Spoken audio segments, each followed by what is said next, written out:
വീടുകളിൽ നിന്നും റബ്ബർ ഷീറ്റുകളും ഗൃഹോപകരണങ്ങളും മോഷ്ടിച്ച പ്രതികൾ പിടിയിൽ. വെളിനല്ലൂർ, കരിങ്ങന്നൂർ സ്വദേശികളായ ആരോമൽ, ചന്തു, മനോജ്, അഖിൽ എന്നിവരെയാണ് പൂയപ്പള്ളി പോലീസ് പിടികൂടിയത്. നാട്ടുകാരുടെ പരാതിയെ തുടർന്നാണ് സാഹസികമായി പോലീസ് ഇവരെ പിടികൂടിയത്.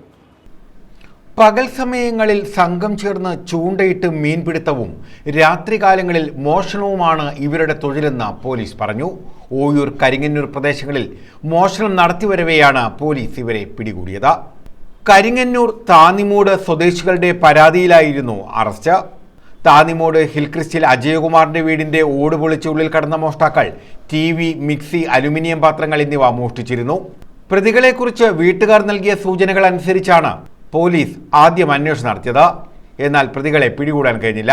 ഒടുവിൽ പ്രത്യേക അന്വേഷണ സംഘം രൂപീകരിക്കുകയായിരുന്നു. മോഷണ വസ്തുക്കൾ വിറ്റ് കിട്ടുന്ന പണം ഉപയോഗിച്ച് ആഡംബര ജീവിതം നയിക്കുകയായിരുന്നു ഇവർ.